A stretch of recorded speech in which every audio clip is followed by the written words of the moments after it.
Se você acha que já sabe quem é o vilão mais brabo de Yu-Gi-Oh!, se prepare para repensar tudo, porque hoje nós vamos ranquear de forma definitiva cada antagonista das séries de TV, do mais fraco ao mais insano, usando critérios claros e sem favoritismo.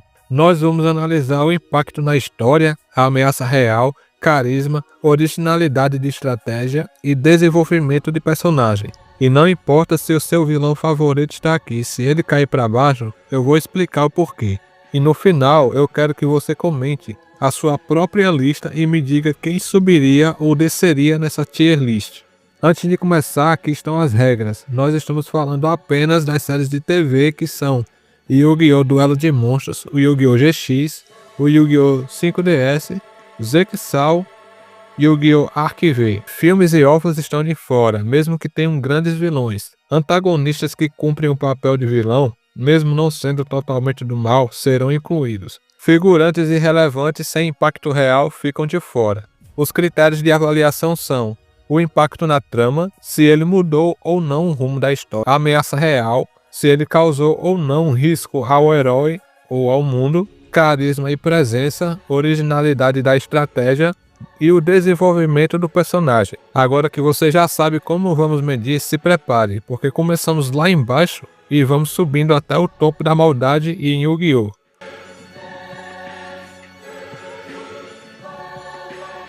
Esses são os vilões fracassados. Noah Kaiba teve uma introdução promissora como o herdeiro perdido do Império Kaiba, mas o arco do mundo virtual terminou rápido e sem um peso real para a série.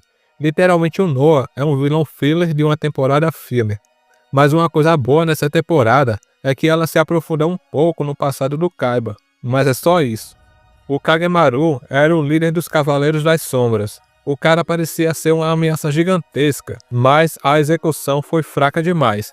Sua luta foi rápida e sem conseguir explorar todo o potencial das bestas sagradas. O Dr. Faker começou como vilão central com grandes conexões ao passado dos protagonistas, mas foi rapidamente substituído por antagonistas mais fortes e carismáticos. Todos esses vilões tinham potencial, mas falharam em deixar um legado.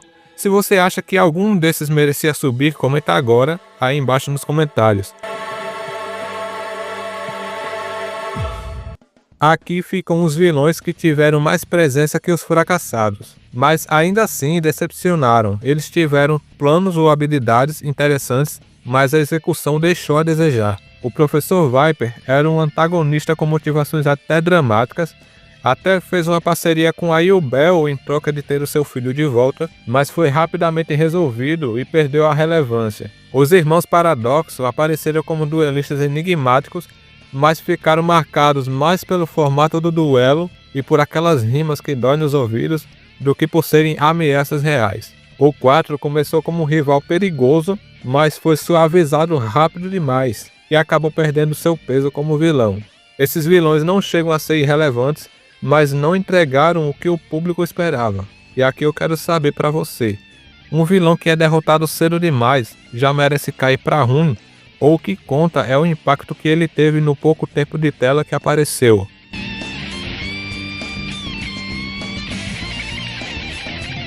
Os vilões ok são os vilões que cumpriram o papel de antagonistas de forma competente, mas que não conseguiram marcar a série como um todo. Eles foram ameaçadores por um momento, tiveram bons duelos, mas não ficaram para a história como lendas.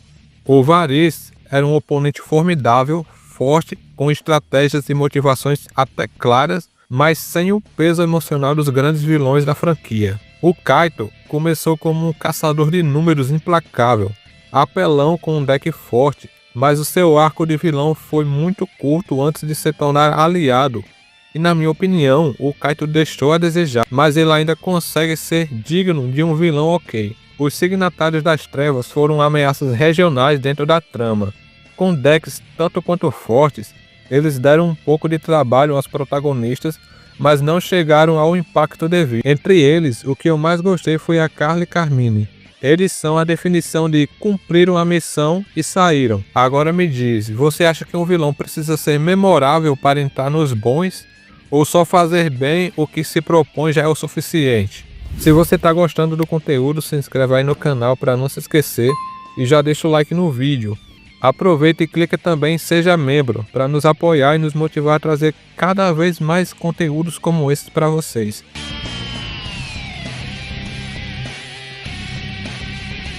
Esses que eu vou falar agora são os vilões bons. Aqui entram os vilões que realmente se destacaram.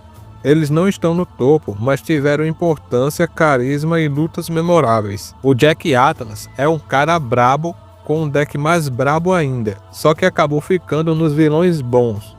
No início era um antagonista com presença e personalidade forte, rival à altura de Yusen, mas com o passar do tempo ele foi mudando e acabou se tornando aliado lutando ao lado dos heróis. O Yuri era um cara calculista e brutal, gostava de transformar geral em cartas e era o fragmento com a parte mais sombria da alma de Zark, com um deck único focado em fusões predatórias. Na minha opinião foi um vilão da hora, mas que não chegou ao nível de ser um vilão foda. Esses personagens marcaram seus momentos na franquia e ajudaram a elevar a tensão da trama. Eles mostram que não é preciso ser um vilão final para ter um impacto. Basta entregar ameaças reais e duelos que ficam na memória. E aqui fica a minha provocação: desses bons, qual você acha que deveria subir para muito brabo? Porque tem gente que considera o Yuri digno do topo.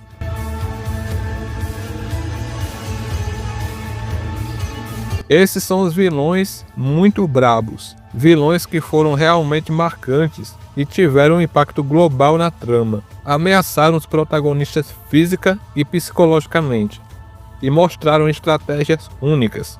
O Dartes foi um cara que manipulou eventos em escala mundial com um lacre de orixalcos, drenando as almas dos duelistas com um deck apelão cheio de monstros apelões e com magias apelonas. Derrotou o Kaiba e quase venceu o Yugi. Dartes só perdeu porque era um 2 contra 1, mas se a partida fosse no mano a mano, nem o Yugi com sua macumba do milênio teria chance. Agora o Sartorius foi um maníaco espacial e líder da Sociedade da Luz. Influenciou toda a escola, controlou mentes e mudou a dinâmica do elenco inteiro.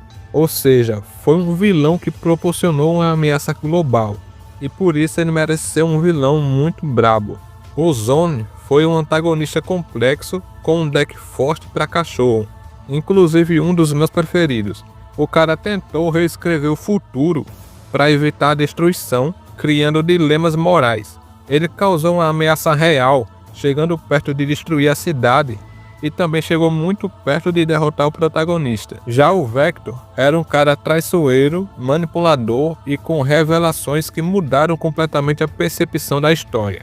Ele merece o título de muito brabo. Esses vilões são completos, grandes planos, ameaças constantes, reviravoltas e presença de tela forte. Mesmo sem estar no top 4, eles ficam na memória de qualquer fã. E aqui eu quero ver a discussão entre Dartes, Sartorius, Zone e Vector.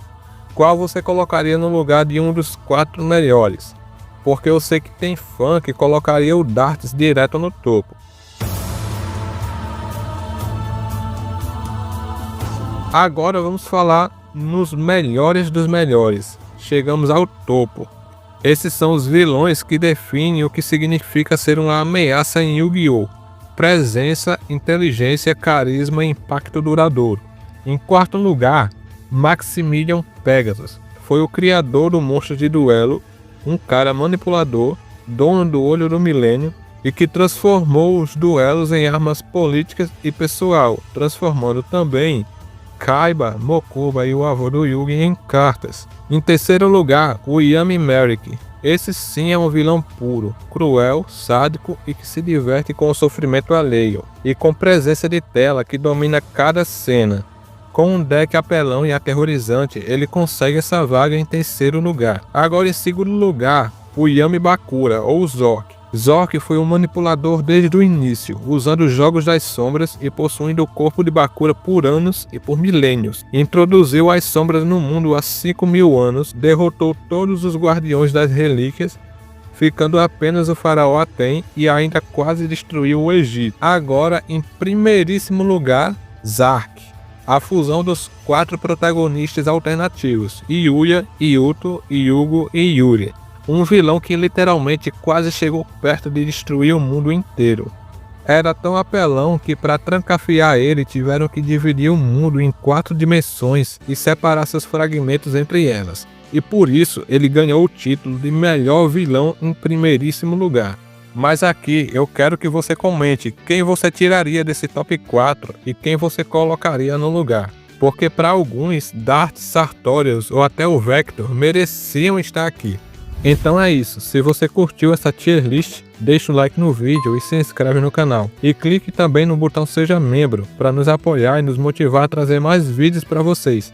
Assistam também esse outro vídeo que está aparecendo na tela, onde faço uma análise sobre o deck do Zane.